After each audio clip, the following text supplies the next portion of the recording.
Hello dear job aspirants, a very very good evening. তোমাদের সকলকে study in win Facebook page ও YouTube চ্যানেলে নতুন আরেকটা ভিডিওতে আমরা জানাই অনেক অনেক স্বাগত। আজকের এই ভিডিওটা ত্রিপুরার সকল চাকরি প্রত্যাশীদের জন্য খুব খুব গুরুত্বপূর্ণ। স্পেসিফিক্যালি আমরা ফরেস্ট গার্ডের যে লিখিত পরীক্ষার প্রিপারেশনের ভিডিও সিরিজ আছে, সেই সিরিজের নেক্সট ভিডিও বা ক্লাসটা এই ভিডিওতে আমরা করাবো। সেটা হচ্ছে ক্লাস নাম্বার 16, যেখানে নর্থ ইস্ট জিকের ইউজফুল এমসিকিউ ও প্রচুর এডিশনাল ইনফরমেশন আমরা কাভার করে দেবো, যেগুলো আসন্ন পরীক্ষায় তোমাদের আসতে পারে। কিন্তু এই নর্থ ইস্ট জিকের যে কোশ্চেনগুলো অ্যাকচুয়ালি কিন্তু ত্রিপুরার সব চাকরির পরীক্ষার জন্য খুব গুরুত্বপূর্ণ। একটা খাতা কলম নিয়ে বসবে, কারণ শুধু আনসার আমরা বলবো না, কোশ্চেনও দেখবো, আনসারও দেখবো, তাছাড়া তার সাথে রিলেটেড আরও কি কি আসতে পারে ভাস্ট অ্যামাউন্ট অফ ইনফরমেশন এই ভিডিওতে আমরা শেয়ার করব। ঠিক আছে, টোটাল 15টা ক্লাস আগে আমরা করিয়েছি। তোমরা যারা ইউটিউবে দেখছো, ফরেস্ট গার্ডের প্লেলিস্ট আছে, দেখে নিও। যারা ফেসবুক পেজে দেখছো, প্রোফাইলটা গিয়ে চেক করো, সব ক্লাস সেখানে কিন্তু আপলোড করা আছে। খুব গুরুত্বপূর্ণ এই ক্লাসগুলো থেকে আপকামিং লিখিত পরীক্ষায় প্রচুর প্রশ্ন কিন্তু আসতে পারে। উত্তর পূর্ব ভারতের ইংলিশ বাংলা দুটো ভার্সানে আমরা এমসিকিউ কিন্তু দেখে নেব আসন্ন ফরেস্ট গার্ডের লিখিত পরীক্ষার জন্য। ভিডিওটা অবশ্যই তোমরা ম্যাক্সিমাম হোয়াটসঅ্যাপ, ফেসবুক, টেলিগ্রাম গ্রুপে শেয়ার করবে। যারা ফার্স্ট টাইম দেখছো ইউটিউবে, চ্যানেলটা সাবস্ক্রাইব করবে। যারা ফেসবুক পেজে দেখছো, পেজটা কিন্তু তোমরা ফলো করে রাখতে ভুলবে না। ত্রিপুরার সমস্ত চাকরির আপডেট সবার প্রথম, চাকরির প্রিপারেশন করার জন্য ফ্রি ক্লাসেস, সরকারি কর্মচারী ও পেনশনারদের আপডেট, একটা প্ল্যাটফর্ম স্টাডি ইন উইনে অন টাইম জেনুইন আপডেটসগুলো তোমরা কিন্তু পেয়ে যাবে। তোমরা আরামসে প্রিপারেশন নাও, আমরা তোমাদের পেছনে আছি। সব আপডেটস, সব ক্লাসেস যতটুকু আমাদের পক্ষে পসিবল আমরা তোমাদের সাপোর্ট করে যাব। আমাদের Telegram channel, WhatsApp channel join করার লিঙ্কটা ভিডিও ডিসক্রিপশন বক্স বা কমেন্ট বক্সে আমরা দিয়ে রাখছি, সেগুলো তোমরা জয়েন করে রাখতে পারো। সেখান থেকেই সমস্ত আপডেট টাইম টু টাইম তোমরা কিন্তু পেতে পারবে। আচ্ছা, ভিডিওর মেইন টপিকে যাওয়ার আগে কুইকলি বলে দেই, ত্রিপুরার বিভিন্ন চাকরির প্রস্তুতি বা পরীক্ষা বা ইন্টারভিউর প্রস্তুতি নেওয়ার জন্য ইংলিশ প্লাস বাংলা দুটো ভার্সানে এমসিকিউ প্লাস ডেসক্রিপটিভ আকারে বেস্ট ডিসকাউন্ট অফারে ফুল সিলেবাস কমপ্লিট নোটস তোমরা আমাদের কাছে পেয়ে যাবে। যেই নোটসগুলো পড়লে তোমাদের পরীক্ষায় অবশ্যই ভালো ফলাফল তোমরা কিন্তু করতে পারবে। কোন কোন পরীক্ষার নোটস আছে? ফর এক্সাম্পল, ফরেস্ট গার্ডের লিখিত পরীক্ষার complete notes, special executive interview notes, ward সেক্রেটারির লিখিত পরীক্ষার নোটস, অ্যাসেম্বলি জেল পুলিশের লিখিত পরীক্ষার notes, JRBD2 group C group D লিখিত পরীক্ষার notes, Tripura police sub inspector কনস্টেবলের নোটস, TSR এর পরীক্ষার নোটস, TPSC স্টেনোগ্রাফার প্রিলিমস ও মেইন সিনিয়র কম্পিউটার অ্যাসিস্ট্যান্টের নোটস, ত্রিপুরা হাইকোর্টের LDCPA গ্রুপ ডি পরীক্ষা, সফটওয়্যার TRLM-এর পরীক্ষা, JRBT1 গ্রুপ সি 430টা পোস্টের ইন্টারভিউর কমপ্লিট নোটস, তাছাড়া সফটওয়্যার TRLM-এর পরীক্ষা, SSC GD constable MTS RRB NTPC group D সহ Tripura national international current affairs সব কিছুর কমপ্লিট নোটস তোমরা আমাদের কাছে পেয়ে যাবে। তোমরা শুধু পরীক্ষার নামটা নাও, আমরা তোমাদের নোটস, ডেমো সব কিছু দেখিয়ে দেবো। কী করে আমাদের সাথে তোমরা যোগাযোগ করবে নোটস নিতে? আমাদের এই কন্ট্যাক্ট নাম্বারটা নিজেদের মোবাইলের কন্ট্যাক্ট লিস্টে আগে সেভ করো। সেভ করে হোয়াটসঅ্যাপের যে কন্ট্যাক্ট লিস্টটা আছে তোমার মোবাইলে, সেটা রিফ্রেশ করে দেখো, আমাদের এই নাম্বারে হোয়াটসঅ্যাপ কিন্তু শো করবে। হোয়াটসঅ্যাপে আমাদেরকে একটা মেসেজ করে বলো কোন পরীক্ষার নোটস লাগবে, আমরা ডেমো প্রাইস সব কিছু হোয়াটসঅ্যাপে তোমাদের রিপ্লাই করে বলে দেবো। আমাদের কন্ট্যাক্ট নাম্বারটা হচ্ছে 6033157164। আবার বলে রাখছি 6033157164। এবার আমরা ভিডিওর মেইন টপিকে চলে আসছি। খুবই ইন্টারেস্টিং সেশন হবে, একটা খাতা কলম নিয়ে বসো, প্রচুর ইনফরমেশন তোমরা কিন্তু জানতে পারবে। ভালো করে শুনবে, লেখা কম থাকবে, আমরা মুখে বলে দেব, ভলিউমটা তোমরা কিন্তু অবশ্যই বাড়িয়ে নেবে। ঠিক আছে, চলো প্রথম প্রশ্ন। Which state of north east India was formerly known as NEFA? NEFA মানে হচ্ছে নর্থ ইস্ট ফ্রন্টিয়ার এজেন্সি, উত্তর পূর্ব সীমান্ত সংস্থা। NEFA, NEFA, very important question, বারবার আসে, তার জন্য এটা আমাদের ইনক্লুড করতে হলো। উত্তর পূর্ব ভারতের কোন রাজ্য পূর্বে নেফা NEFA নামে পরিচিত ছিল? Very easy, correct answer is option number B, Arunachal Pradesh. Arunachal Pradesh রাজ্যকে আগে বলা হতো NEFA. North east, N for north, E for east, F for frontier, FRONTIER, A for কি? এজেন্সি, উত্তর পূর্ব সীমান্ত সংস্থা। ঠিক আছে, এটা কিন্তু মনে রাখতে হবে। এই নেফা ভারত যখন কি বলবো, যখন মাত্র স্বাধীন হয়েছিল, যখন ইন্ডিপেন্ডেন্ট ইন্ডিয়া ছিল, during the early years of independent India, এই যে অরুণাচল প্রদেশের জায়গাটা, সেটা মানে কি বলবো, ভারত সরকারের যে ছিল ministry of external affairs, government of India, 1965 সন পর্যন্ত এই এরিয়াটাকে ওনারা কিন্তু কি করেছেন, এই এরিয়ার দেখরেখ ওনারাই কিন্তু করেছেন। তখন সেটার নাম ছিল নর্থ ইস্ট ফ্রন্টিয়ার এজেন্সি, ঠিক আছে, মানে উত্তর পূর্ব সীমান্ত সংস্থা। নেফা ফর্ম হয়েছে 1954 সনে, 1954-এ। আসাম থেকে যে সীমান্ত অঞ্চলগুলো আছে সেগুলোকে আলাদা করে গঠন করা হয়েছিল নেফা, যেটা পরবর্তীকালে অরুণাচল প্রদেশ হিসাবে কিন্তু নামকরণ করা হয়েছে, ঠিক আছে।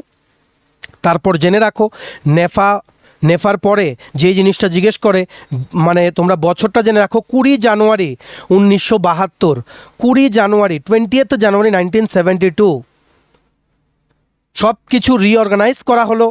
তারপর নামকরণ করা হলো অরুণাচল, ঠিক আছে। রিঅর্গানাইজ করে 20 জানুয়ারি 1972 সনে এই নেফার নামটা উঠিয়ে অরুণাচল নামকরণ করার পর ইউটি স্ট্যাটাস দেওয়া হলো, ইউটি ইউনিয়ন টেরিটরি, কেন্দ্র শাসিত অঞ্চল, ঠিক আছে। তারপর আপ টু 1987 সনের 20 ফেব্রুয়ারি 1987 সনে অরুণাচল প্রদেশ যে জায়গাটা কেন্দ্রশাসিত অঞ্চল ছিল সেটা 20 ফেব্রুয়ারি 1987 সনে হয়ে গেল পূর্ণ রাজ্য, ফুল ফ্লেজেড স্টেট কিন্তু হয়ে গেল। সব কিছু কিন্তু এভাবে একটার থেকে যেগুলো বের হয় এক্সট্রা ইনফরমেশন এইভাবে কিন্তু জেনে রাখতে হবে। শুধু কোশ্চেন আনসার পড়লে কিন্তু হবে না, রিলেটেড অনেক কিছু জেনে রাখতে হবে। কম্পিটিশন হাই, শুধু 10টা প্রশ্ন 50টা প্রশ্ন 100টা প্রশ্ন মুখস্থ করে চলে গেলাম, কমন পড়বে, এই বিভ্রান্তিতে এখন কিন্তু তোমরা থাকবে না। দুনিয়া চেঞ্জ হয়ে গেছে, এখন আর কনভেনশনাল টাইপের আগের মতো 10টা কোশ্চেন দিলে 5টা কোশ্চেন আসবে এরকম আসে না। টু পাস এ এক্সাম বা to pass an exam these days you need a vast amount of knowledge. তার জন্য আমরা এক্সট্রা ইনফরমেশনগুলো কিন্তু শেয়ার করে দিই, যেগুলো তোমাদের লিখে রাখা কিন্তু জরুরি। আর মনে রাখবে, এই যে অরুণাচল প্রদেশকে যে ইউনিয়ন টেরিটরি, কেন্দ্রশাসিত অঞ্চলের যে স্ট্যাটাসটা দেওয়া হয়েছিল সেটা দেওয়া হয়েছিল under north east reorganisation act 1971। এটাও কিন্তু প্রশ্নতে জিজ্ঞেস করতে পারে, নর্থ ইস্ট রিঅর্গানাইজেশন অ্যাক্ট 1971, ঠিক আছে। চলো, অনেক কিছু বলে দিলাম, এবার আমরা নেক্সট কোশ্চেনের দিকে এগিয়ে যাচ্ছি। আশা করি তোমরা খাতায় লিখে রেখেছো। Doyang reservoir associated with Amur falcons is located in which state? Amur ফ্যালকনের সঙ্গে সম্পর্কিত দোয়াং জলাধার কোন রাজ্যে অবস্থিত? Correct answer is option number B, Nagaland. Option number B, Nagaland. যারা আমাদের আগের ভিডিওগুলো গিয়ে দেখেছো বা ফলো করেছো, তোমাদের আমুর ফ্যালকন নামটা শুনেই নাগাল্যান্ড তোমাদের মনে কিন্তু আসার কথা, ঠিক আছে। এই দোয়াং রিজার্ভারটা নাগাল্যান্ডের ওখা জেলা, WOKHA, ওখা ডিস্ট্রিক্টে কিন্তু অবস্থিত। ওখা, নাগাল্যান্ডকে কিন্তু বলা হয় falcon capital of world. Amur falcon কি? এক ধরনের বার্ড, পাখি, মাইগ্রেটরি বার্ড, ঠিক আছে, মানে পরিযায়ী পাখি। এই পরিযায়ী মাইগ্রেটরি বার্ড, যেমন ত্রিপুরার সিপাহীজলাতে প্রচুর মাইগ্রেটরি বার্ডস কিন্তু অন্য জায়গা থেকে উড়ে আসে, তেমনিভাবে আমুর ফ্যালকন নামের যে পাখিগুলো, এগুলো প্রত্যেক বছর অক্টোবর ও নভেম্বর মাসে শরৎকাল মানে অটাম সিজন যখন থাকে তখন লাখ লাখ আমুর ফ্যালকন পাখি, ঠিক আছে, ভালো করে বুঝে রাখবে, সাইবেরিয়া আর মঙ্গোলিয়া, ভালো করে বুঝে রাখবে, সাইবেরিয়া আর মঙ্গোলিয়া দেশ থেকে নাগাল্যান্ডে আসে প্রত্যেক বছর অক্টোবর নভেম্বর মাসে শরৎকালে এখানে রেস্ট নিতে, ঠিক আছে। তারপর শর্ট টাইমের জন্য আসে, যেহেতু সবচেয়ে বেশি আসে একই জায়গায়, তার জন্য নাগাল্যান্ডকে বলা হয় falcon capital of the world. Amur falcon কিন্তু সেই পাখিগুলোর নাম, এগুলো কিন্তু মনে রাখতে হবে। এই দোয়াং রিজার্ভার কোথায় বলেছে? যেহেতু আমুর ফ্যালকন আছে তার মানে নাগাল্যান্ড। দেখো, একটার সাথে একটা তোমাদের কিন্তু লিঙ্ক করতে হবে। এইবার ওনারা বা এই পাখিরা যখন শর্ট টার্ম স্টে ওনাদের যখন শেষ, কিছু সময়ের জন্য যখন নাগাল্যান্ডে থাকে, থাকার মেয়াদ যখন শেষ হয়ে যায়, ওনারা কোথায় যায় পাখিগুলো? সাউথ আফ্রিকাতে চলে যায়, আরব মহাসাগর ক্রস করে, আরবিয়ান সি ক্রস করে সাউথ আফ্রিকা চলে যায়, যেহেতু লাখে লাখে আমুর ফ্যালকন পাখি নাগাল্যান্ডে আসে, তার জন্য খুব ইম্পর্টেন্ট প্রশ্নটা। Correct answer of this question is Nagaland. ঠিক আছে, নেক্সট। আচ্ছা, which tree is known as the tallest tree of Assam? আসামের সবচেয়ে উঁচু বৃক্ষ হিসেবে কোনটি পরিচিত? Correct answer is Hollong. Hollong. দেখো অপশন বি প্রত্যেকটাতে কারেক্ট হচ্ছে, এর মানে এই না যে পরীক্ষাতেও অপশন বি কারেক্ট আনসার আসবে। জাস্ট এখানে এমসিকিউ আকারে বোঝানোর জন্য আমরা তোমাদের দিয়েছি কোন অপশনটা correct, that does not matter, কোনটা answer that is what it matters. ঠিক আছে, সো আসামের সবচেয়ে উঁচু বৃক্ষ কোনটি? হোলং, HOLLONG। হোলং যে গাছ আছে সেটা সাইন্টিফিক নেম লিখে রাখো, DIPTEROCARPUS, ডিপটেরোকার্পাস ম্যাক্রোকার্পাস, MACROCARPUS, ডিপটেরোকার্পাস ম্যাক্রোকার্পাস। এটা হচ্ছে হোলং গাছ, যেটা হচ্ছে আসামের সবচেয়ে উঁচু গাছ বা বৃক্ষ, সেটার সাইন্টিফিক নেম, মেইন নাম হচ্ছে কি? হোলং। ঠিক আছে, আর এই গাছটা 150 ফুট উঁচু হয়, 150 feet. You can imagine the height, how much tall it is. আর মনে রাখবে এটা ইম্পর্ট্যান্ট কেন, কারণ এটাই হচ্ছে আসাম রাজ্যের মানে রাজ্য বৃক্ষ, স্টেট ট্রি অফ আসাম হচ্ছে হোলং গাছ। আসাম, আর ভালো করে লিখে রাখো, আসাম প্লাস অরুণাচল এই দুটো রাজ্যের স্টেট ট্রি হচ্ছে হোলং গাছ। আর এই গাছটাকে একটা সম্প্রদায় আছে, সম্প্রদায়ের নাম হচ্ছে কি? মোরান কমিউনিটি। মোরান কমিউনিটি বা মোরান সম্প্রদায়ের মানুষেরা এই গাছটাকে স্যাক্রেড ট্রি হিসেবে মানে। ঠিক আছে, মানে এই গাছটাকে এমন মনে করে যে মানে এই গাছটার পুজো করলে বা এই গাছটাকে রেসপেক্ট করলে মানুষের লাইফে কিন্তু পজিটিভ চেঞ্জেস আসবে। হোলং গাছ। আর এই গাছের যে উড আছে, কাঠ আছে, সেটা কিন্তু খুব হেভিলি টিম্বার আর প্লাইউড বানানোর যেই কারখানা আছে সেখানে কিন্তু ইউজ হয়। ঠিক আছে, আর এই তোমাদের গাছে, এই গাছে প্রচুর জন্তু জানোয়ার প্লাস পাখি, যেমন হর্নবিল। হর্নবিল ফেস্টিভ্যাল কোথায় হয়? নাগাল্যান্ডে। যেমন হর্নবিলটা কিন্তু খুব গুরুত্বপূর্ণ, আমরা এর আগের ভিডিওতে প্রচুর কিন্তু হর্নবিলের প্রশ্ন দেখেছি। হর্নবিল পাখি কিন্তু এখানে রেস্ট করতে আসে। প্লাস এই হোলং গাছে আরেকটা গুরুত্বপূর্ণ জিনিস আছে, হোলং গাছে লিখে রাখো হুলক গিব্বন। তোমরা যারা রেগুলার ক্লাস ফলো করো তোমরা জানো হুলক গিব্বন, HOLOCKGIBBON, হুলক গিব্বন, যেটাকে বাংলায় বলা হয় উল্লুক বা লেজবিহীন বন মানুষ বলা হয়। পৃথিবীর একমাত্র লেজবিহীন বন মানুষ হুলক গিব্বন আসামের কোন জায়গায় সবচেয়ে বেশি পাওয়া যায় বলো তো? আমরা আগের ভিডিওতে কিন্তু বলেছি, এটা তোমাদের বলতেই হবে। একটা কি আছে, সেঞ্চুরি আছে আসামে, সেটার নাম কি? হোলঙ্গাপার গিব্বন সেঞ্চুরি, আসামের জোরহাট জেলায়। সেখানে হুলক গিব্বনের, which is the only ape found in India, ape বা বন মানুষ যেটা ভারতে পাওয়া যায়। ঠিক আছে, সেটা কোথায় পাওয়া যায়? হোলঙ্গাপার গিব্বন সেঞ্চুরি আসামে, সেটা জোরহাটে কিন্তু অবস্থিত। এই যে উল্লুক বা লেজবিহীন বন মানুষ, এরাও কিন্তু এই গাছে কিন্তু রেস্ট নিতে যায়, এগুলো কিন্তু মনে রাখতে হবে। আর এই যে হুলক গিব্বন বললাম, এদের দুটো স্পিসিস আছে, একটা হচ্ছে ওয়েস্টার্ন হুলক গিব্বন, পশ্চিম হুলক গিব্বন, আরেকটা আছে ইস্টার্ন হুলক গিব্বন। এই যে ইস্টার্ন হুলক গিব্বন যারা মানে পূর্ব কি বলবো মানে পূর্ব দিকের, এদের দুটো স্পিসিস আছে, মানে দুটো টাইপ আছে এদের। ওয়েস্টার্ন হুলক গিব্বন যেগুলো পাওয়া যায় ভারতবর্ষের 7টা নর্থ ইস্ট স্টেটে পাওয়া যায়, উত্তর পূর্ব ভারতের রাজ্যগুলোতে পাওয়া যায়। আর যে ইস্টার্ন হুলক গিব্বন আছে, যে স্পিসিসটা, সেটার নামই হচ্ছে ইস্টার্ন হুলক গিব্বন। এদের জনসংখ্যা পাওয়া যায় আসাম আর অরুণাচল প্রদেশে। ভালো করে কিন্তু এগুলো তোমাদের জেনে রাখতে হবে।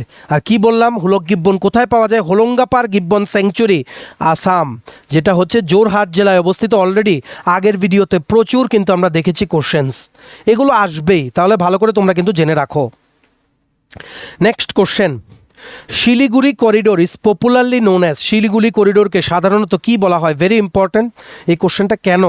কারণ রিসেন্টলি বিভিন্ন যে দেশ আছে, যেমন বাংলাদেশ বলো বা ভারতের সাথে যখন রিলেশন যখন খারাপ হয়, তখন কিন্তু একটাই কথা উঠে আসে যে চিকেন স্ন্যাক চিকেন স্নেক কিন্তু কেটে দেওয়া হবে, নর্থ ইস্ট স্টেটগুলোকে আইসোলেট করে দেওয়া হবে।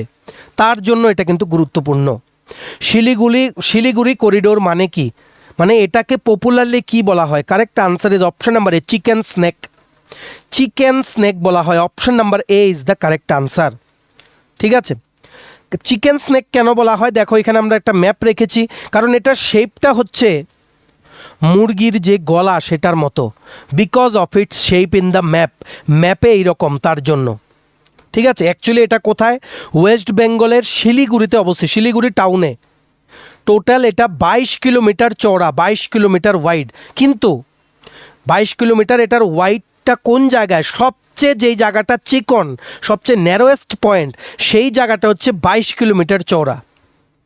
ঠিক আছে, এটা কিন্তু মনে রাখতে হবে। এই শিলিগুড়ি করিডোরটা কেন ইম্পর্টেন্ট? কারণ কেন এই জায়গাটাই যে মেইন ইন্ডিয়া আছে, মেইনল্যান্ড ইন্ডিয়া, সেটার সাথে নর্থ ইস্ট ইন্ডিয়াকে কিন্তু কানেকশন করে। মেইনল্যান্ড ইন্ডিয়ার সাথে নর্থ ইস্ট ইন্ডিয়ার কানেকশন করে এই চিকেন স্ন্যাক। ঠিক আছে, আর এই যে চিকেন স্ন্যাক বলা হয়, আর এটা পড়েছে ইন বিটুইন বাংলাদেশ, নেপাল আর ভুটান। তাছাড়া এটা আরেকটা মনে রাখতে হবে, তাছাড়া এই দেখো এই জায়গাতে আছে তিব্বেটের একটা পার্ট পড়ে, চাইনা কন্ট্রোলড এই পার্টটা। তার জন্যই বলা হয় এই জায়গাতে আনরেস্ট হলে এই নর্থ ইস্টে বা উত্তর পূর্ব ভারতে বসবাসকারী মিলিয়নস অফ পিপল কিন্তু they will be cut from the mainland India. তার জন্য এটা খুব গুরুত্বপূর্ণ ইন্ডিয়ার, মানে কিসের জন্য? মানে যখন ইন্ডিয়া গভর্নমেন্ট এখন এই জায়গাটাতে ফোকাস করছে আর্মি ডিপ্লয়মেন্ট বাড়ানোর জন্য, আরও অ্যাডভান্সড ইকুইপমেন্ট এখানে কিন্তু আনা হচ্ছে। কারণ চাইনিজ যে আর্মি ওনারা যে আছে, এই দেখো এই জায়গাতে মাত্র 150 কিলোমিটার দূরে, এই জায়গা থেকে মাত্র 150 কিলোমিটার দূরে চাইনিজ আর্মি ডিপ্লয়মেন্ট কিন্তু আছে। আর এই জায়গাটা দিয়েই উত্তর পূর্ব ভারতের rail line, important gas connection, সব কিছু এই জায়গাটা দিয়ে কিন্তু যায়, সড়ক পথে যায়। তার জন্য চিকেন স্ন্যাক বারবার কিন্তু শোনা যায়। এই জায়গাটাতে কোনো কিছু একটা ভেজাল হলে একদম পুরো নর্থ ইস্টের সব স্টেট কিন্তু মেইনল্যান্ড ইন্ডিয়া থেকে কিন্তু কেটে যাবে। আর এই জায়গাটা টোটাল 60 কিলোমিটার লং। জাতীয় সড়ক মানে national highway, rail line, pipe connection, যা নর্থ ইস্টে যায় মেইন ইন্ডিয়া থেকে, সবগুলো যায় এই জায়গাটা দিয়ে। আর এই জায়গাটাই এমন একটা জায়গায় অবস্থিত, চারিদিকে ইন্টারন্যাশনাল বর্ডার, আর চাইনিজ আর্মি ডিপ্লয়মেন্ট এই জায়গা থেকে 150 কিলোমিটার দূরে। ঠিক আছে, আর যেই জায়গাটাতে চাইনিজ ডিপ্লয়মেন্ট আছে আর্মি, সেই জায়গাটাকে বলা হয়, লিখে রাখো, Chumbi valley, CHUMBI, Chumbi valley. এটা তিব্বেটে অবস্থিত। তিব্বেটের কোন জায়গাটাতে? যেই জায়গাটা চাইনা কন্ট্রোল করে, অটোনোমাস রিজিয়ন। 130-40 ওই রকম কিলোমিটার, আমরা 150 বলেছি, 130-40 কিলোমিটার দূরে। ঠিক আছে, কিচ্ছু একটা কনফ্লিক্ট হলেই শিলিগুড়ি যে করিডোর বা চিকেন স্ন্যাক, সেটা কাট হয়ে গেলে পুরো নর্থ ইস্ট কিন্তু আইসোলেট হয়ে যাবে। তার জন্য ভারত সরকার এই চিকেন স্ন্যাক নিয়ে কিন্তু খুব চিন্তিত। এগুলো কিন্তু ভালো করে মনে রাখতে হবে। আচ্ছা চলো, অনেক কিছু দেখেছি, এবার আমরা নেক্সট কোশ্চেনে চলে যাই। Next question, in which of the following states is the inner line permit ILP not operational in India? Very important. নিম্নলিখিত কোন রাজ্যে ভারতের ইনার লাইন পারমিট ILP চালু নেই? Correct answer is option number B, Sikkim. সিকিমে কিন্তু চালু নেই। Correct answer is option number B. সবচেয়ে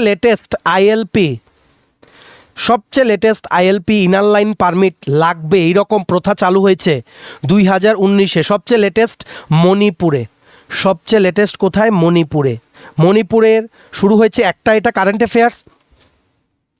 সম্পূর্ণরূপে ILP ইনার লাইন পারমিট দেওয়ার ব্যাপারটা, পুরো প্রক্রিয়াটাকে ডিজিটালাইজ করতে EILP সিস্টেম চালু করেছে Arunachal Pradesh. Important current affairs from north east point of view, তার জন্য এগুলো লিখে রাখো। আর এই যে ILP inner line permit currently 4টি রাজ্যে আছে, অরুণাচল, নাগাল্যান্ড, মিজোরাম আর মণিপুর। অরুণাচল, নাগাল্যান্ড, মিজোরাম, মণিপুর। আইএলপি বেসিক্যালি কি? আইএলপি হচ্ছে একটা কি, এটা একটা ট্রাভেল করার জন্য একটা ডকুমেন্ট, ইম্পর্ট্যান্ট ডকুমেন্ট, যেটা সরকারের দ্বারা ইস্যু করা হয়, যাতে করে কারা কারা ওই জায়গায় ঢুকছে সেটা সরকার নিয়ন্ত্রণ করতে পারে। যাদেরকে সরকার এই ডকুমেন্টটা দেবে তারাই ঢুকতে পারবে, যাদেরকে দেবে না তারা ঢুকতে পারবে না, এটা ছাড়া কেউ ঢুকতে পারবে না। ঠিক আছে, যাতে বাইরের মানুষেরা সেই জায়গায় যাতে ঢুকতে না পারে, যাতে ওই জায়গাগুলোকে প্রোটেক্ট করে যাতে রাখা যায়। আর এই আইএলপি নেওয়া ইভেন কি ভারতের এই জায়গা, এই 4টে রাজ্যে ভারতের অন্যান্য জায়গা থেকে যারা আসে যদি এই জায়গায় যেতে চায় এদের কিন্তু আইএলপি লাগবে, ইনার লাইন পারমিট কিন্তু লাগবে। কেন ইনার লাইন পারমিট চালু করা হয়েছে? যাতে এই মানে যারা সেখানের মানুষ আছে, ইন্ডিজিনিয়াস, এদের যে লোকাল কালচার আছে সেটাকে যাতে প্রোটেক্ট করা যায়, এদের জায়গা জমি যাতে প্রোটেক্ট করা যায়, জনসংখ্যার যে ভারসাম্য সেটা যাতে রক্ষা করা যায়, তার জন্য কিন্তু এটা চালু করা আছে। এখন বর্তমানে 4টে রাজ্যে, লেটেস্ট 2019-এ মণিপুরকে কিন্তু ইনক্লুড করা হয়েছিল। ঠিক আছে, আইএলপি প্রথাটা বেসিক্যালি চালু করা হয়েছিল 1873 সালে, 1873 সালে ব্রিটিশ গভর্নমেন্ট, ইংরেজ সরকারের দ্বারা কিন্তু চালু করা হয়েছিল, যাতে করে ওনারা যে ব্যবসা করত সেগুলোকে যাতে প্রোটেক্ট করা যায় ট্রাইবেল রেইড থেকে যাতে প্রোটেক্ট করা যায়। তারপর গভর্নমেন্ট এটার নাম চেঞ্জ করে, ঠিক আছে, নাম চেঞ্জ করে কিন্তু এখনও কিন্তু ইনার লাইন পারমিট কিন্তু লাগে বিভিন্ন জায়গায়। কি বলেছি, 4টে স্টেটে, কোন কোন? অরুণাচল, নাগাল্যান্ড, মিজোরাম, মণিপুর। এগুলো basically to protect the state from outsiders, এগুলো কিন্তু লাগে। ভালো করে কিন্তু এভাবেই তোমাদের মনে রাখতে হবে। এবার next, which is the largest wetland in Assam? আসামের বৃহত্তম জলাভূমি কোনটি? Correct answer is option number B, Sonbeel. Option number B, Sonbeel is the correct answer. Sonbeel কিন্তু কোথায় অবস্থিত? আসামের করিমগঞ্জ জেলায় অবস্থিত, করিমগঞ্জ ডিস্ট্রিক্ট। ওয়েটল্যান্ড মানে হচ্ছে কি জলাভূমি, জলাভূমি, এটা হচ্ছে বৃহৎ সবচেয়ে বড় জলাভূমি আসামে। আর এশিয়াতে এটা হচ্ছে সেকেন্ড লার্জেস্ট সিজনাল ওয়েটল্যান্ড, মানে মৌসুমি জলাভূমি সবচেয়ে বড়। শুধুমাত্র বৃষ্টির সময়ে, বৃষ্টির সিজনেই এটা বড় হয়ে যায়, বৃষ্টি শেষ হয়ে গেলে বা শীতের দিনে এটার এরিয়াটা কিন্তু ছোট হয়ে যায়। আর এই যে মানে সোনবিল জায়গাটার যে জল সেটা কোথা থেকে আসে? সেটা আছে সিংলা নদী থেকে, SHINGLA, সিংলা রিভার থেকে, যেটা মেইনলি মণিপুরের এই নদীটার কিন্তু উৎস। The source of this river is Manipur. Rainy সিজনে, বৃষ্টির সিজনে এই সোনবিলের এরিয়া হয়ে যায় 9,800 হেক্টর। ঠিক আছে, আর উইন্টার সিজনে এটার এরিয়া কমে হয়ে যায় 4,388 হেক্টর, 4,388 হেক্টর। তখন কি করে? তখন এই যে জায়গাটা হয়ে শ্রিঙ্ক হয়ে ছোট হয়ে, যে শীতকালে যে মানে জমির পরিমাণ বেড়ে যায় জল থেকে, তখন সেই জমিটাকে কৃষকেরা ইউটিলাইজ করে বোরো চাল উৎপাদনের জন্য, বোরো রাইস, BORO, বোরো রাইস উৎপাদন করার জন্য। আর এই সোনবিলে এক ধরনের গাছ আছে, সেটার নাম হচ্ছে কি হিজল, HIZOL, হিজল গাছ। হিজল গাছ কিন্তু ভর্তি সোনবিলে। ঠিক আছে, আর হিজল গাছের জন্যই এই মানে কি বলবো, এই বরক ভ্যালি, বরক উপত্যকার যে এলাকাটা আছে সেটাকে এই হিজল গাছই কিন্তু বন্যার কবলে পড়া থেকে রক্ষা করে। হিজল ট্রি আসতে পারে, হিজল ট্রি, HIZOL। আশা করি তোমরা বুঝতে পেরেছো, অনেক কিছু জানলাম। Correct answer is option number B, Sonbeel. Next, which national park is known as the Amazon of the east? কোন জাতীয় উদ্যানকে পূর্বের অ্যামাজন বলা হয়? Correct answer is option number B, Dehing Patkai. Dehing Patkai national park বা জাতীয় উদ্যান কোথায় অবস্থিত? দেহিং পাটকাই আসাম রাজ্যে অবস্থিত, আসামের ডিব্রুগড় প্লাস তিনসুকিয়া জেলায় অবস্থিত, ডিব্রুগড় আর তিনসুকিয়া জেলায় অবস্থিত। এটা ইম্পর্টেন্ট কেন? কারণ রিসেন্টলি এই দেহিং পাটকাই ন্যাশনাল পার্কে চিতাবাঘ, ক্লাউডেড লিওপার্ড, মেঘলা চিতাবাঘ, ক্লাউডেড লিওপার্ড কিন্তু দেখা গেছে। ঠিক আছে, যেটার সাইন্টিফিক নেম হচ্ছে নিওফেলিস নেবুলোসা, নিওফেলিস নেবুলোসা। NEOFELIS NEBULOSE। এটা কেন ইম্পর্ট্যান্ট? এটাকে স্পট করা হয়েছে এই ন্যাশনাল পার্কে, কারণ এটা হচ্ছে একটা ভালনারেবল অ্যানিম্যাল। মানে এদের সংখ্যা এতটাই কমে গেছে, এদেরকে কিন্তু IUCN এর দ্বারা রেড লিস্টে কিন্তু রাখা হয়েছে। মানে এদের সংখ্যা গ্র্যাজুয়ালি কিন্তু কমে যাচ্ছে, খুব রেয়ারলি কিন্তু এই পশুগুলোকে দেখা যায়। কিন্তু রিসেন্টলি দিহিং পাটকাই ন্যাশনাল পার্কে এদের দেখা গেছে, স্পট করা গেছে। তার জন্য এটা একটা ইম্পর্ট্যান্ট, এই প্রশ্নটা তোমাদের জন্য পরীক্ষায় কিন্তু আসতে পারে। ঠিক আছে, এটা কিন্তু মনে রাখতে হবে। এই দিহিং পাটকাই যে রিজিয়নটা, সেটার কিন্তু ভারতের মানে কি বলবো, ভারতের বৃহত্তম ক্রান্তীয় নিচু ভূমির বৃষ্টি অরণ্য। মানে it is India's largest stretch of tropical lowland rain forest, যেটা টোটাল কাভার করে এরিয়া কতটুকু? 231.65 কিলোমিটার স্কোয়ার, 231.65 বর্গ কিলোমিটার, স্কোয়ার কিলোমিটার কিন্তু এরিয়া কাভার করে। ভারতের বৃহত্তম ক্রান্তীয় নিচু ভূমির বৃষ্টি অরণ্য। ঠিক আছে, আর এই দিহিং পাটকাইটাকে 2004 সনে এটাকে আপগ্রেড করা হয়েছিল ওয়াইল্ড লাইফ সেঞ্চুরি হিসাবে, বন্যপ্রাণী অভয়ারণ্য হিসাবে কিন্তু আপগ্রেড করা হয়েছিল। কিন্তু 2020 সালে এই দিহিং পাটকাই ন্যাশনাল পার্কের জাতীয় উদ্যানের কিন্তু মর্যাদা দেওয়া হয়। টোটাল এবার যেহেতু জাতীয় উদ্যান, এতবার বলছি আসামে ন্যাশনাল পার্ক, আসামে আছে টোটাল 8টা, যেগুলো জিজ্ঞেস করতে পারে লিখে রাখো। একটা হচ্ছে কাজিরাঙ্গা, একটা হচ্ছে মানস, একটা হচ্ছে নামেরি, একটা হচ্ছে ওরাং, একটা হচ্ছে ডিব্রু সাইখোয়া। যেগুলো বলছি এই ন্যাশনাল পার্কগুলো কিন্তু আসামে অবস্থিত, জিজ্ঞেস করতে পারে। Dibru Saikhowa, Dihing Patkai, রায়মনা RAIMONA রায়মনা, শিখনা জোল্লাও JWHWLAO।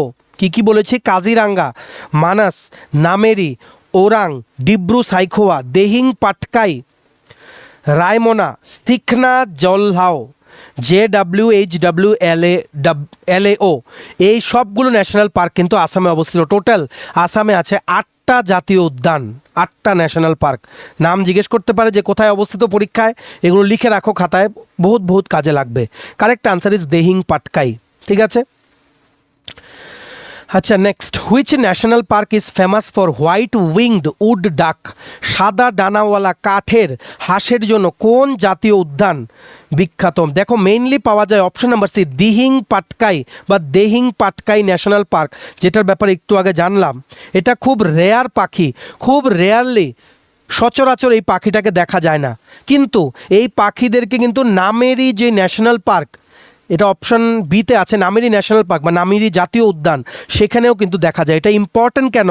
কারণ এই হোয়াইট উইংড উড ডাক, সাদা ডানাওয়ালা কাঠের যে হাঁস, সেটা হচ্ছে আসামের অফিসিয়াল রাজ্য পাখি, official state bird of Assam.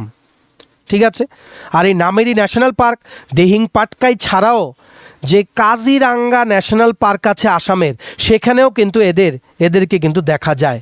তার জন্য কিন্তু খুব গুরুত্বপূর্ণ, তোমাদের এভাবেই কিন্তু মনে রাখতে হবে। নেক্সট,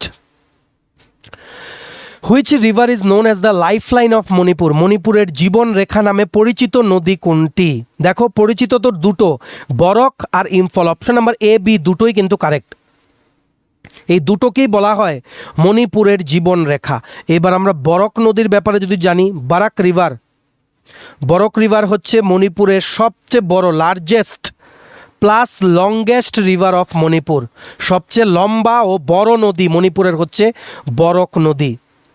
আর এই বরক নদীকে মণিপুরে কি নামে জানা হয়?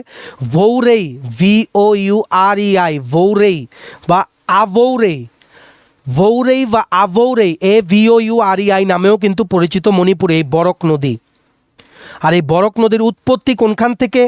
মণিপুর পাহাড় থেকে, মণিপুর হিলস, যেটা হচ্ছে মণিপুরে সেনাপতি জেলা, সেনাপতি ডিস্ট্রিক্টে এটার উৎপত্তি মণিপুর পাহাড় থেকে।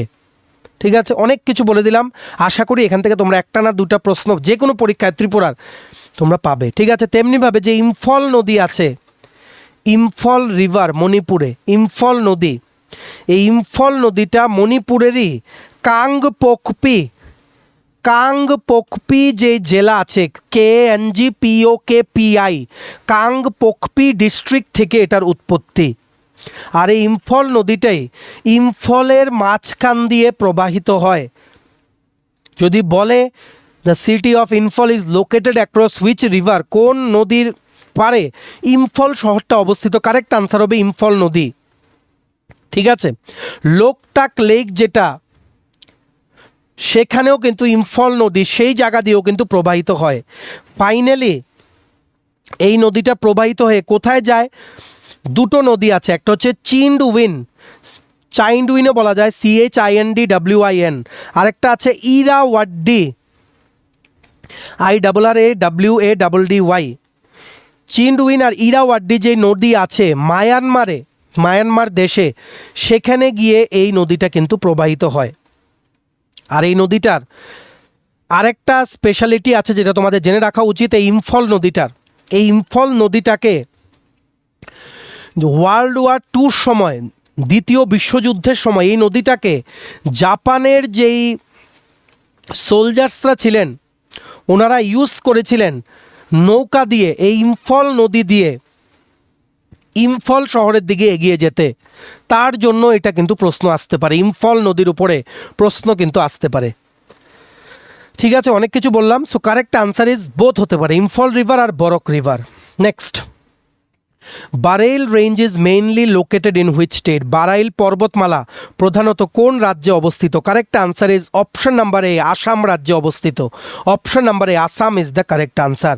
এটাই হচ্ছে সবচেয়ে উঁচু পর্বতমালা আসামের, highest mountain range of Assam, Barail range. আর এই বারেইল রেঞ্জ কিন্তু নাগাল্যান্ডেও যায়, আসামেও কিন্তু আছে। যদি জিজ্ঞেস করে বারেইল রেঞ্জের সবচেয়ে উঁচু পিক কোনটা, সবচেয়ে উঁচু পর্বত শৃঙ্গ কোনটা, কারেক্ট আনসার ইজ জাপফু। এটা নাগাল্যান্ডে অবস্থিত, JAPFU, Japfu peak is the highest peak of Barail range. ঠিক আছে, আর এই বারেইল রেঞ্জের, বারেইল পর্বতমালার যে পিকসগুলো আছে আসামে, চূড়াগুলো সেগুলো কোনগুলো? তোমরা যারা হাফলং বা সেখানে ঘুরতে গেছো তোমরা জানো, একটা আছে মাউন্ট তুমজাং, TUMJANG, তুমজাং। আরেকটা আছে মাউন্ট হেম্পুপেট, HEMPUPET, তুমজাং আর হেম্পুপেট।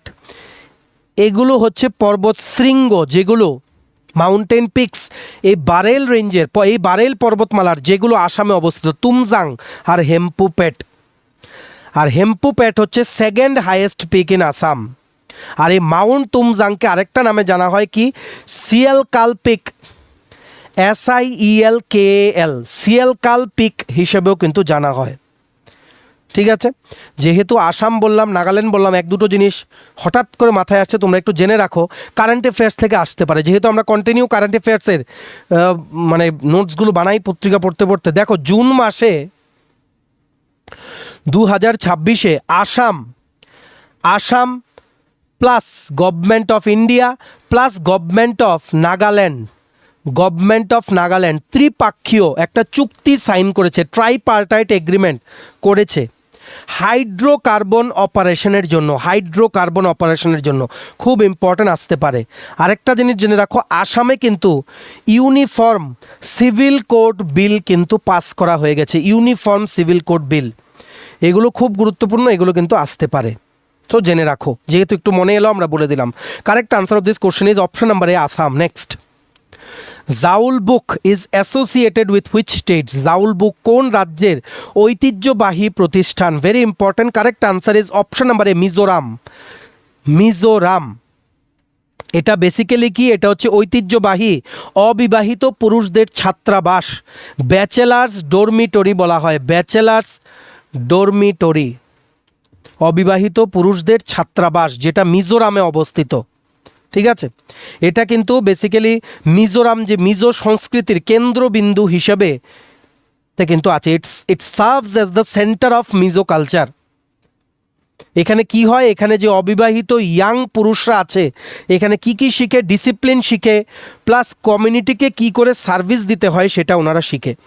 আর এই যে জাউল বুক, একটা কমিউনিটি সেন্টারও বলতে পারো, সেটা একটা গ্রামের মাঝখানে একদম মেইন জায়গাতে কিন্তু এটাকে বানানো হয়। এটা কোথায়? মিজোরামে অবস্থিত। ব্যাচেলার্স ডরমিটরি, মানে ঐতিহ্যবাহী অবিবাহিত পুরুষদের ছাত্রাবাস, যেখানে এদেরকে লাইফের বিভিন্ন ব্যাপারে কিন্তু শেখানো হয়, শুধুমাত্র only for unmarried man, young man. ঠিক আছে, option number A, Mizoram is the correct answer. Next, which state is known as the land of Zeme, Liangmai and Rongmei tribes? Zeme, Liangmai ও রোংমেই উপজাতির জন্য কোন রাজ্য পরিচিত? Correct answer is option number A, Manipur. Option number A, Manipur. আর এই যে জেমি, লিয়াংমাই আর রোংমেই কথা বললাম, এই যে ট্রাইবস, এই যে উপজাতির, এই তিনটে উপজাতিকে একসাথে কি বলা হয়? জেলিয়াংরং, ZELIANG RONG, জেলিয়াংরং কমিউনিটিও কিন্তু বলা হয়। ঠিক আছে, আর এদের জনসংখ্যা কোন কোন জেলায় অবস্থিত লিখে রাখো। তামেংলং, মণিপুরের কোন কোন জেলা? তামেংলং, সেনাপতি জেলা, কাংপোকপি, তামেংলং, সেনাপতি ও কাংপোকপি জেলায় এই ট্রাইবসদের পপুলেশন কিন্তু দেখা যায়।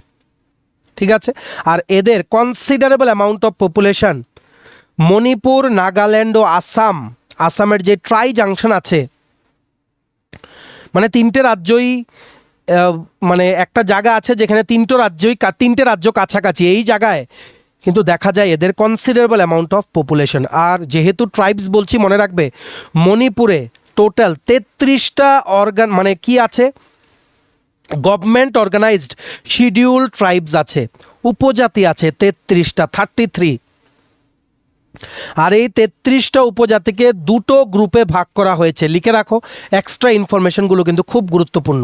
33টা উপজাতিকে দুটো মেইন গ্রুপে ভাগ করা হয়েছে, একটা হচ্ছে কুকি জমি ট্রাইব, কুকি জমি উপজাতি, আরেকটা হচ্ছে নাগা উপজাতি, কুকি জমি আর নাগা উপজাতি। আর এই ট্রাইবের যে নামগুলো সেগুলো জিজ্ঞেস করতে পারে এই ট্রাইবসগুলো কোন রাজ্যের, তার জন্য মণিপুর থেকে যে ট্রাইবসের নামগুলো আসে সেগুলো একটু লিখে রাখো। এগুলো যদি জিজ্ঞেস করে এই ট্রাইবস বা এই উপজাতির মানুষেরা কোন এলাকায়, কোন রাজ্যে মেইনলি বসবাস করে, কারেক্ট আনসার হবে মণিপুর।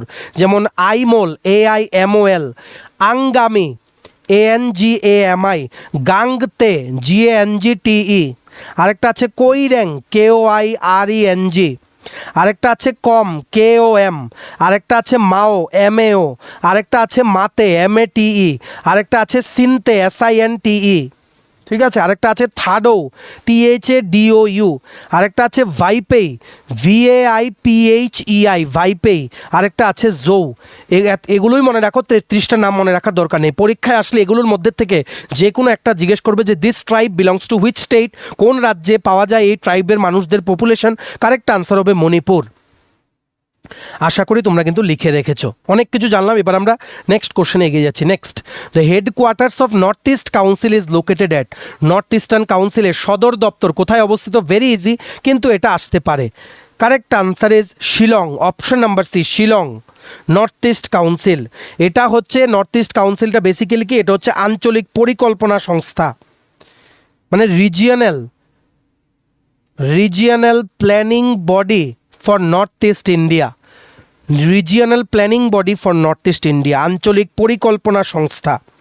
আর এই নর্থ ইস্ট কাউন্সিলটাকে, যে নর্থ ইস্ট কাউন্সিল অ্যাক্ট আছে 1971 সনের, সেটার আন্ডারে কিন্তু এটা সেট আপ করা হয়েছিল, নর্থ ইস্ট কাউন্সিল অ্যাক্ট 1971। ঠিক আছে, আর এই NEC, নর্থ ইস্ট কাউন্সিল, এটা কিন্তু কাজ করে under the directions of DoNER ministry of development of, মানে কি, north east region, DoNER ministry of development of north east region. 8টা রাজ্যের জন্য, বা 8টা রাজ্যে এই নর্থ ইস্ট কাউন্সিল কাজ করে, 8টা রাজ্যের জন্য। সেগুলো কোনগুলো? অরুণাচল, নর্থ ইস্টের উত্তর পূর্ব ভারতের 8টা রাজ্য, অরুণাচল, আসাম, মণিপুর, মেঘালয়, মিজোরাম, নাগাল্যান্ড, সিকিম, ত্রিপুরা। অরুণাচল, আসাম, মণিপুর, মেঘালয়, মিজোরাম, নাগাল্যান্ড, সিকিম, ত্রিপুরা। আর মেইনলি কিসের জন্য কাজ করে এই নর্থ ইস্ট কাউন্সিল? মানে সামাজিক অর্থনৈতিক উন্নয়ন বা অবকাঠামো ইনফ্রাস্ট্রাকচার ডেভেলপমেন্ট বা উন্নয়ন করার জন্য একটি উপদেষ্টা সংস্থা হিসেবে কিন্তু কাজ করে, গভর্নিং বডি হিসেবে কাজ করে এই 8টা নর্থ ইস্টের রাজ্যের জন্য। এগুলো কিন্তু মনে রাখতে হবে। Correct answer is option number C, Shillong, which is the capital city of Meghalaya. ঠিক আছে, next, which river is known as the Kameng in Arunachal Pradesh and Jia Bharali in Assam? কোন নদী অরুণাচল প্রদেশে কামেং এবং আসামে জিয়া ভরালি নামে পরিচিত? Correct answer is option number B, Kameng নদী। অপশন নাম্বার বি, কামেং নদী। কামেং নামে পরিচিত অরুণাচল প্রদেশে, আর সেম নদীটা যখন আসামে যায় তখন নাম হয়ে যায় জিয়া ভরালি। জিয়া ভরালি। আর অরুণাচল প্রদেশে যখন এই নদীটা যায় তখন ওয়েস্ট আর ইস্ট যেই কামেং দুটো জেলা আছে, ওয়েস্ট কামেং জেলা, ইস্ট কামেং জেলা, সেটার বাউন্ডারি কিন্তু এই নদীটা, মানে এই নদীটা মাঝখানে যায়, একদিকে ওয়েস্ট কামেং জেলা, একদিকে ইস্ট কামেং জেলা কিন্তু অবস্থিত, বাউন্ডারি বানায় দুটো জেলার মধ্যে অরুণাচল প্রদেশে। আর এই কামেং নদীটার উৎপত্তি কোথায়? উৎপত্তি হচ্ছে একটা মাউন্টেন আছে, একটা পাহাড় আছে, নাম হচ্ছে গরিচেন। গরিচেন পাহাড়, গরিচেন মাউন্টেন, সেটা হচ্ছে ইন্দো তিব্বেত বর্ডারে, ইন্ডিয়া আর তিব্বেতের বর্ডারে গরিচেন মাউন্টেন আছে, পাহাড় আছে, সেটার থেকে কামেং নদীর কিন্তু উৎপত্তি। অনেক কিছু বলে দিলাম। So correct answer is option number B, Kameng. Next question is the battle of Saraighat was fought in which year? সারাইঘাটের যুদ্ধ কোন সালে সংগঠিত হয়? ভেরি ইম্পর্ট্যান্ট, আসাম থেকে কিন্তু এই কোশ্চেনগুলো আসতে পারে। ঠিক আছে, এটা হয়েছে 1671 সনে। Option number B, 1671 is the correct answer. আর এই যুদ্ধটা হয়েছে ব্রহ্মপুত্র নদীতে, ব্রহ্মপুত্র নদীতেই কিন্তু যুদ্ধটা হয়েছে। ঠিক আছে, এগুলো কিন্তু মনে রাখতে হবে। যখন মুঘলসরা যেই অহোম কিংডম আছে সেটা দখল করতে এসছিল, তখন এই যে মানে অহোম যে সাম্রাজ্যটা ছিল, এদের যে সেনাদেরকে নিয়ন্ত্রণ করেছিল, মেইন লিডার ছিল, লিখে রাখো, এটা আসতে পারে, লাচিত, LACHIT, লাচিত বোরপুখান। লাচিত বোরপুখান, জেনারেল লাচিত বোরপুখান।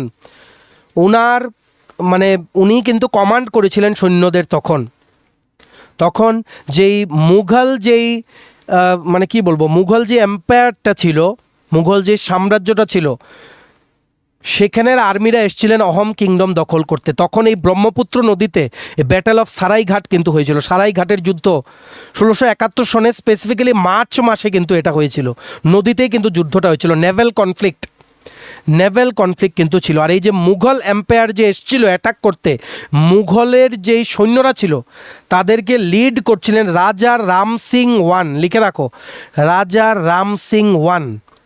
রাজা Ram Singh, RAM space SINGH 1। ঠিক আছে, সো যুদ্ধের ফল কি হলো? এই অহোম কিংডম ওনারা কিন্তু জিতে গেলেন। আর এইভাবেই জিতলেন। এই যে মুঘল সাম্রাজ্যের যারা ছিলেন এদেরকে একদম মানস নদীরও আরও পেছন দিকে পাঠিয়ে দেওয়া হলো। ঠিক আছে, তার জন্য এই যে জেনারেল লাচিত বোরপুখান, ওনাকে অনার দেওয়ার জন্য প্রত্যেক বছর আসামের 24শে নভেম্বর, প্রত্যেক বছর 24 নভেম্বর আসামে পালন করা হয় লাচিত দিবস। LACHIT DIWAS। আরেকটা আছে, এটা জেনে রাখো, পরীক্ষায় আসতে পারে, ব্যাটেল অফ ইতাখুলি। এগুলো সব পরে স্পেসিফিক্যালি যারা আসাম সিভিল সার্ভিসের জন্য বা আসাম পাবলিক সার্ভিস কমিশনের বিভিন্ন পরীক্ষা দেয়, এরা কিন্তু এগুলো জানে। যেহেতু নর্থ ইস্ট পার্টটা ত্রিপুরার বিভিন্ন পরীক্ষায় জিজ্ঞেস করে, তার জন্য যেগুলো খুব ইম্পর্ট্যান্ট আমরা বলে দিচ্ছি। ব্যাটেল অফ ইতাখুলির যুদ্ধ, যখন লাচিত বোরপুখান মারা গেলেন, ঠিক আছে, তখন মুঘলরা আবার চেষ্টা করলো অহোম কিংডম দখল করার। তখন গুয়াহাটি কিন্তু ওনারা সাময়িক কিছু সময়ের জন্য কিন্তু দখল করে নিল, কিন্তু 1682 সনে পার্মানেন্টলি অহোম সাম্রাজ্যের যেই সেনারা আবার মুঘলসদের থেকে পার্মানেন্টলি কিন্তু নিয়ে নিল গুয়াহাটি। এটাই হচ্ছে ব্যাটেল অফ ইতাখুলি, 1682 সনের ব্যাটেল অফ ইতাখুলি। আরেকটা হচ্ছে ব্যাটেল অফ সারাইঘাট, আসাম থেকে কিন্তু আসতে পারে। লিখে রাখো খাতায়। সো নেক্সট কোশ্চেন কি, who led the Ahom forces in the battle of Saraighat? সারাইঘাটের যুদ্ধে আহোম বাহিনীকে কে নেতৃত্ব দিয়েছিলেন? Correct answer is option number C, Lachit Borphukan. একটু আগে বলেছি Lachit Borphukan, option number C is the correct answer. আশা করি তোমরা বুঝতে পেরেছ, আর তোমাদের কিন্তু কোনো ডাউট নেই। এই দুটো কোশ্চেন খুব গুরুত্বপূর্ণ। Next, which state has the highest road density in north east India? সর্বোচ্চ সড়ক ঘনত্ব উত্তর পূর্ব ভারতের সর্বাধিক সড়ক ঘনত্ব কোন রাজ্যে? Correct answer is option number A, Tripura. Option number A, Tripura. Highest road density, road density মানে টোটাল কতটুকু রোডের লেংথ আছে পার জিওগ্রাফিক্যাল এরিয়া, মানে কতটুকু এরিয়ার মধ্যে কতটুকু রাস্তা আছে সেটার পরিমাপ হচ্ছে রোড ডেন্সিটি, সড়ক ঘনত্ব। ভারতের মধ্যে সবচেয়ে হাইয়েস্ট রোড ডেন্সিটি কোথায়? এটা হচ্ছে কেরালাতে, কেরালা রাজ্যে। শুধু যদি জাতীয় সড়ক বা ন্যাশনাল হাইওয়ে যদি কনসিডার করা হয় তখন রোড ডেন্সিটি সবচেয়ে বেশি হবে নাগাল্যান্ড রাজ্যে। ঠিক আছে, সেটা হচ্ছে 93.4 কিলোমিটার ন্যাশনাল হাইওয়ে হয় প্রত্যেক 1000 কিলোমিটারে নাগাল্যান্ডে। তারপরেই হচ্ছে ত্রিপুরা, শুধুমাত্র ন্যাশনাল হাইওয়ে যদি কনসিডার করা হয় সেটার ক্ষেত্রে ত্রিপুরায় হচ্ছে 81.4 kilometre national highway out of 1000 kilometre. ঠিক আছে, কিন্তু আসামেই কিন্তু আরেকটা জিনিস মনে রাখবে, আসাম রাজ্যেই কিন্তু সবচেয়ে মানে কি বলবো বড় বা দীর্ঘতম নিরঙ্কুশ সড়ক যে নেটওয়ার্ক সেটা কিন্তু আছে। Absolute highest road network volume সবচেয়ে বেশি কিন্তু আছে আসামে, দীর্ঘতম বা বড় সড়কের নেটওয়ার্ক কিন্তু আছে আসামে। কিন্তু আসাম যেহেতু এরিয়া যেহেতু আসামের বড় ত্রিপুরার তুলনায়, তার জন্য ত্রিপুরার কিন্তু ডেন্সিটি হয়ে যায় বেশি, কারণ আসামের যেই এরিয়া আছে সেটা কিন্তু বড়, তার জন্য ত্রিপুরাতে ডেন্সিটি হয়ে যায় হাইয়েস্ট। ঠিক আছে, correct answer is option number এ, ত্রিপুরা। আরেকটা জিনিস জেনে রাখো, ভারতে কিন্তু বিশ্বের সেকেন্ড লার্জেস্ট রোড নেটওয়ার্ক কিন্তু আছে, টোটাল 6.6 মিলিয়ন কিলোমিটার সড়কের নেটওয়ার্ক সবচেয়ে বড়, বিশ্বে দ্বিতীয়তম ভারতে কিন্তু আছে। ঠিক আছে, এগুলো কিন্তু মনে রাখতে হবে। আর আরেকটা জিনিস মনে রাখবে, এই যে ন্যাশনাল হাইওয়েগুলো আছে সেগুলো দেখরেখ করে NHAI ভারতবর্ষে, national highways authority of India. এটাই হচ্ছে nodal agency to oversee all the national highways in various states of India, national highways authority of India. Correct answer is option number A, Tripura. Next question, which state has the lowest population density in north east India? উত্তর পূর্ব ভারতে সর্বনিম্ন জনঘনত্ব কোন রাজ্যে? মানে কত kilometre square এরিয়াতে কতজন মানুষ বসবাস করে সেটার পরিমাপ হচ্ছে পপুলেশন ডেন্সিটি বা জনঘনত্ব। Correct answer is option number A, Arunachal Pradesh. Arunachal প্রদেশে প্রত্যেক কিলোমিটার স্কোয়ারে বর্গ কিলোমিটার এরিয়াতে 17 জন মানুষ কিন্তু বাস করে, যেটা সবচেয়ে কম উত্তর পূর্ব ভারতের বিভিন্ন রাজ্যগুলোর মধ্যে। মিজোরামে লিখে রাখো, মিজোরামে হচ্ছে 52, সিকিম সব লিখে রাখো, সিকিমে হচ্ছে 86, মানে এতজন মানুষ প্রত্যেক কিলোমিটার স্কোয়ারে বাস করে। নাগাল্যান্ডে হচ্ছে 116, মণিপুরে হচ্ছে 112, ত্রিপুরায় হচ্ছে 350। ঠিক আছে, আসামে হচ্ছে 398। আসামেই হচ্ছে সবচেয়ে বেশি হাইয়েস্ট পপুলেশন ডেন্সিটি উত্তর পূর্ব ভারতের রাজ্যগুলোর মধ্যে, তারপরে কিন্তু হচ্ছে ত্রিপুরা। আর এমনিতে যদি দেখা যায় সবচেয়ে হাইয়েস্ট নর্থ ইস্টে পপুলেশন জনসংখ্যা আছে কোথায়? আসামে আছে। সবচেয়ে লোয়েস্ট আছে কোথায়? সিকিমে। ঠিক আছে, আর সবচেয়ে হাইয়েস্ট পপুলেশন বেড়েছে বছরের, মানে কি বলবো, হাইয়েস্ট পপুলেশন গ্রোথ কোন রাজ্যে হয়েছে? মেঘালয়াতে হাইয়েস্ট পপুলেশন গ্রোথ। আর নেগেটিভ গ্রোথ রেট পপুলেশনের দেখা গেছে নাগাল্যান্ডে। It's a very important question, মানে পপুলেশন ডিক্লাইন করেছে, নেগেটিভ পপুলেশন গ্রোথ রেট দেখা গেছে নাগাল্যান্ড রাজ্যে একমাত্র দেখা গেছে negative growth rate of population নাগাল্যান্ডে। তার জন্য কিন্তু এটা হয়ে যায় খুব গুরুত্বপূর্ণ তোমাদের পরীক্ষার জন্য। কিন্তু আরেকটা জিনিস মনে রাখতে হবে, এত তাড়াতাড়ি শেষ করলে হবে না, হাইয়েস্ট সাক্ষরতার রেট লিটারেসি নর্থ ইস্ট রাজ্যগুলোর মধ্যে হাইয়েস্ট হচ্ছে মিজোরাম রাজ্যে। ঠিক আছে। আর এরিয়াতে সবচেয়ে বড় হচ্ছে অরুণাচল প্রদেশ, সবচেয়ে ছোট হচ্ছে সিকিম। অনেক কিছু বলে দিলাম, মনে রাখতে হবে। Correct answer of this question is lowest population density Arunachal Pradesh, highest হচ্ছে কোথায়? Assam. Negative population growth rate Nagaland. ঠিক আছে, হাইয়েস্ট পপুলেশন গ্রোথ রেট হচ্ছে মেঘালয়াতে। লিটারেসি হাইয়েস্ট হচ্ছে মিজোরাম, এরিয়াতে বড় অরুণাচল, এরিয়াতে সবচেয়ে ছোট হচ্ছে Sikkim. Next, the famous Ima Keithel run entirely by women is located in which city? সম্পূর্ণভাবে মহিলাদের দ্বারা পরিচালিত বিখ্যাত ইমা কাইথেল কোন শহরে অবস্থিত? Correct answer is option number C, Imphal.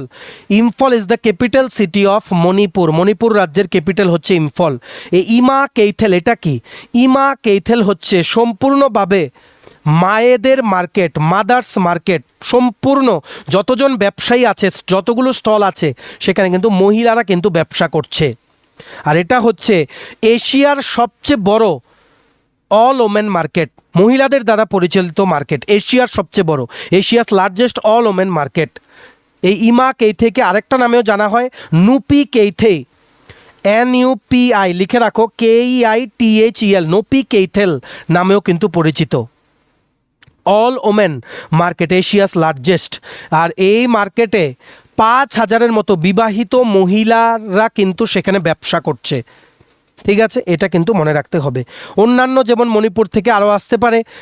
2026-এ মণিপুরে নতুন মুখ্যমন্ত্রী হয়েছেন ইউমনাম, লিখে রাখো ইউমনাম, YUMNAM, ইউমনাম খেমচাঁদ সিং, KHEMCHND, খেমচাঁদ সিং, ইউমনাম খেমচাঁদ সিং। আর 2জন হয়েছে ডেপুটি CM, উপমুখ্যমন্ত্রী হয়েছে 2জন 2026-এ।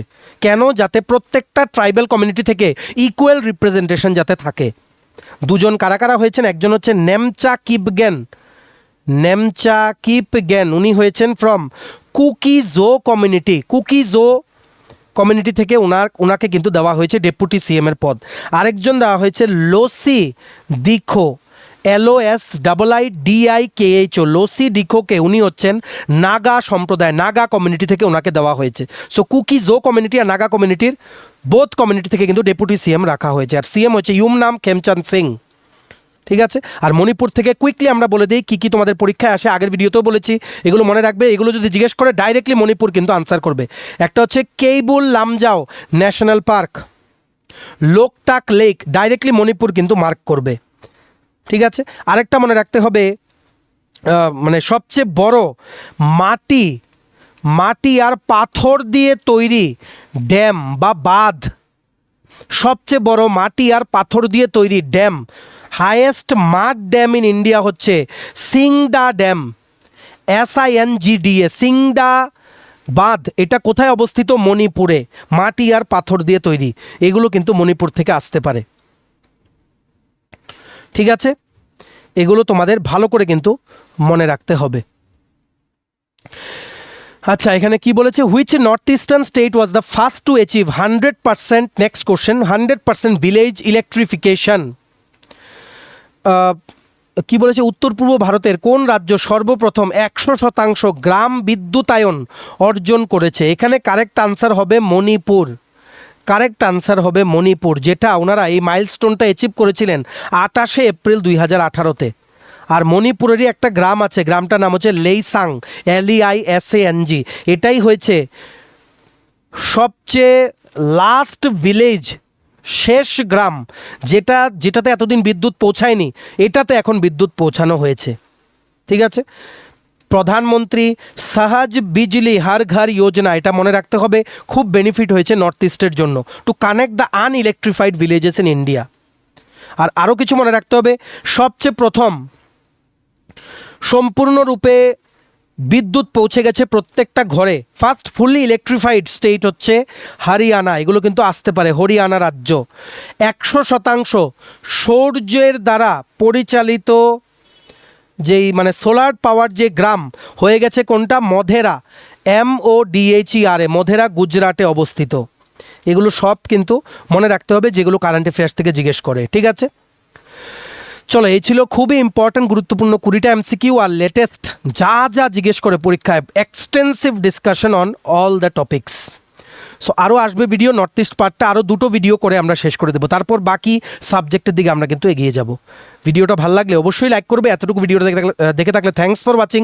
আর যাদের নোটস লাগবে তোমরা আমাদের এই হোয়াটসঅ্যাপ নাম্বারে একটা মেসেজ করতে পারো 6033157164। ভিডিওটা শেয়ার করবে, সাবস্ক্রাইব করবে যারা ইউটিউবে দেখছো, পেজটা ফলো করবে যারা ফেসবুক পেজে দেখছো।